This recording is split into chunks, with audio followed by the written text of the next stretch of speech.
Hello learners, class 11th political science का chapter number 1 constitution why and how ये discuss कर रहे हैं। और उसमें टॉपिक है हाउ इंडियन कॉन्स्टिट्यूशन मेड।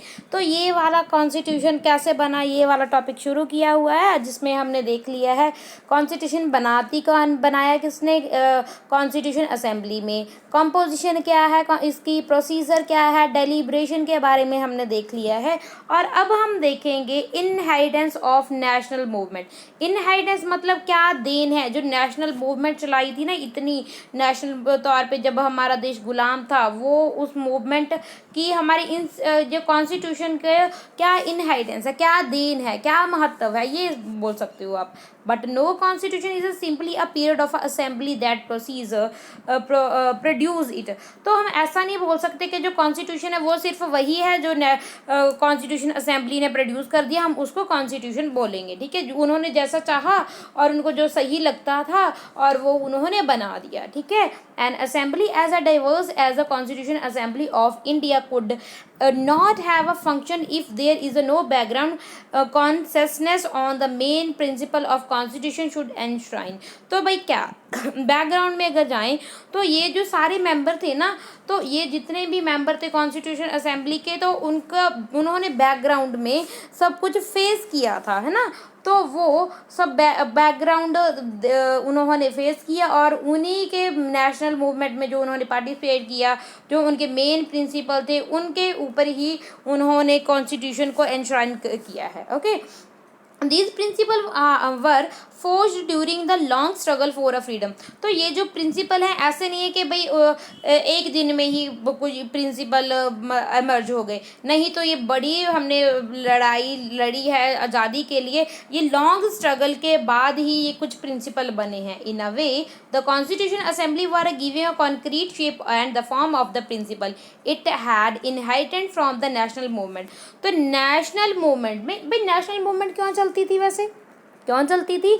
जब हमें कुछ सही नहीं लगता था कि भाई ये सही नहीं है ना। ये देखा जैसे कि हम महात्मा गांधी जी ने इतनी सारी मूवमेंट चलाई, तो क्योंकि जो हमारे देश है, हमारा देश के जो कंट्री के लोग हैं, उनको तो कोई प्रॉफिट नहीं हो रहा था, और वो सारा प्रॉफिट कौन लेके जा रहे थे, ये लेके जा रहे थे, ब्रिटिशर लेके जा रहे थे। तो भाई अब वो चाहते थे कि भी हमारे लोग आगे आए, है ना, तो हमारे लोगों का इक्वालिटी मिले, ये सब कुछ, है ना। तो ये सब कुछ ये जो चाहते थे, वो तभी उन्होंने मूवमेंट चलाई ना, वो मांग चाहते थे।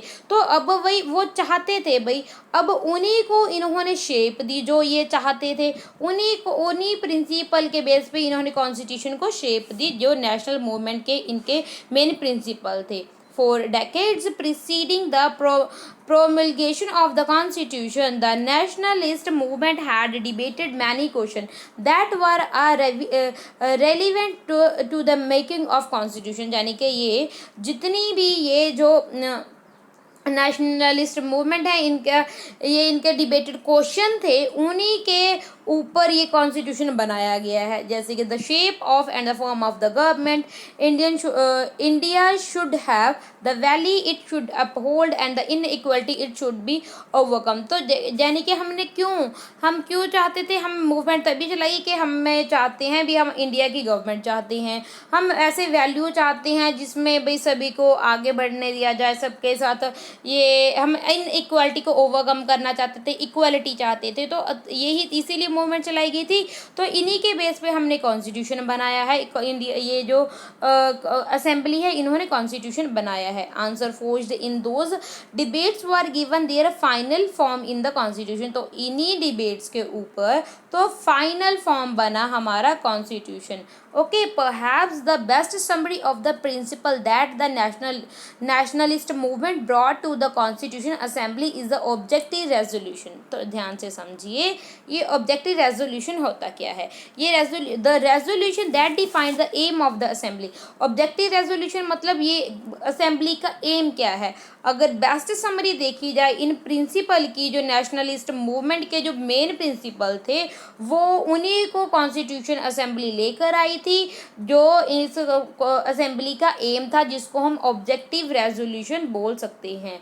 मूव्ड बाय द नेहरू, जो नेहरू जी ने मूव किया था 1946 में। This resolution encapsulated the aspiration and value behind the constitution.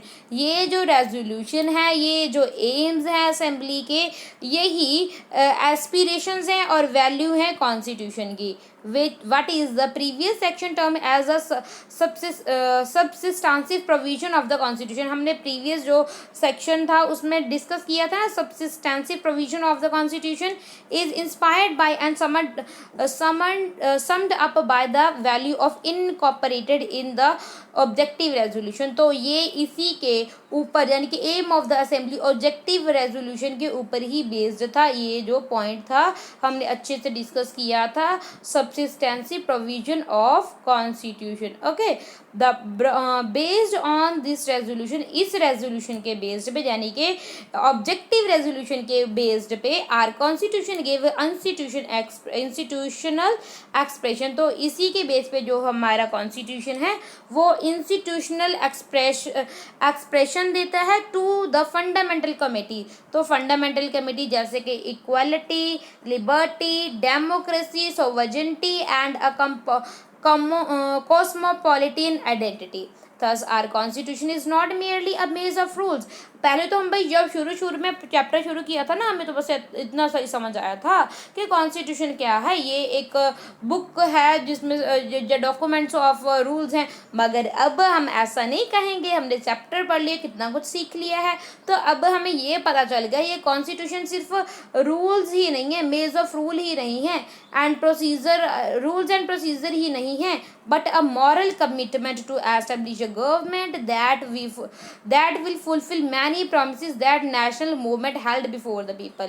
ये इसमें वो सभी भी शामिल है जो नेशनल मूवमेंट में हम चाहते थे, जो पहले लोग चाहते थे, हमारी आज़ादी से पहले नेशनल मूवमेंट की थी, उन प्रॉमिसेस को भी इसमें इंक्लूड किया गया है।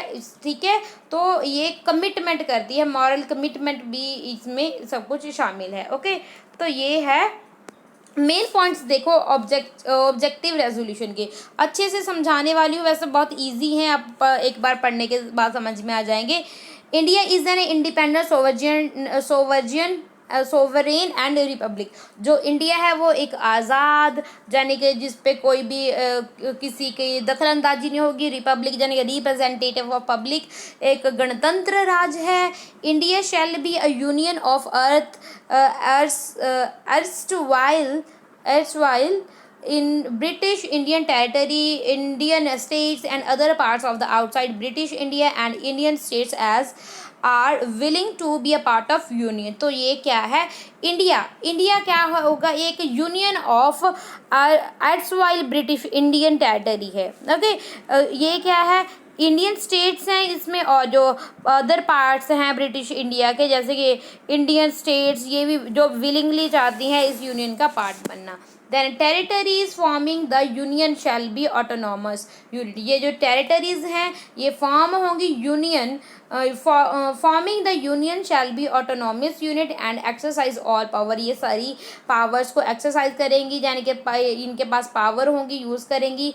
फंक्शन ऑफ द गवर्नमेंट के सारे वर्क करेंगी, एडमिनिस्ट्रेटर चलाएंगी, अपसेक्ट दैट असाइन और वेस्टेड इन द यूनियन, जो भी इनको यूनियन में दिया गया है। all power and authority of the sovereign and independent India and its constitution shall flow from the people। यानी कि एक फ्लो में चलेगा, फ्लो ऑफ पीपल में चलेगा ये सारा constitution. All people of India shall be granted and secured social. जो सभी इंडिया के लोग हैं उनको गारंटी दी जाती है कि वो सिक्योर होंगे, socially, economically and politically justice, equality मिलेगी उनको, अपॉर्चुनिटी मिलेंगी, इक्वल अपॉर्चुनिटी मिलेंगी, लॉ के सामने वो सभी बराबर होंगे। फंडामेंटल उनको फ्रीडम मिलेंगी, फ्रीडम में जैसे कि उनको सभी को स्पीच की फ्रीडम होगी, अपने विचार व्यक्त करने की, एक्सप्रेस करने की, beliefs, faith, worship, vocation and association और action subject law and public morality, इन सभी पर्टिकुलर ये टॉपिक्स के ऊपर, सब्जेक्ट्स के ऊपर उनको फ्रीडम होगी।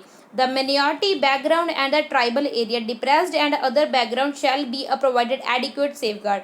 ये जो minority हैं, जो कम जनसंख्या वाले हैं, बैकग्राउंड ट्राइबल बैकवर्ड और ये ट्राइबल एरिया हैं, इनको भी सेफ गार्ड देगा कॉन्स्टिट्यूशन। ठीक है। The territorial integrity of a republic and its a sovereign right on land, sea and air shall be maintained according to justice and law of the civilized nation। civilized nation का तो जितने भी ये जो हमारी rights हैं land, C and air, इसके ऊपर इसको भी एक जस्ट तरीके से मेंटेन किया जाएगा। The land would make a full and a willing contribution to the promotion of world peace and welfare of mankind. जो लैंड है वो इस तरीके से बनाई जाएगी जिसमें सभी को प्रमोशन मिलेगी, यानी कि उनको वो पीस से रह पाएंगे और वेलफेयर ऑफ मैनकाइंड में वर्क किया जाएगा। ये सभी क्या थे, ये सभी मेन पॉइंट्स हैं ऑब्जेक्टिव रेजोल्यूशन के। और क्या हमने पढ़ा है, ये टॉपिक था inheritance of a national movement. ये सब कुछ हमने पढ़ा है। I hope everything is clear. Thank you and God bless you.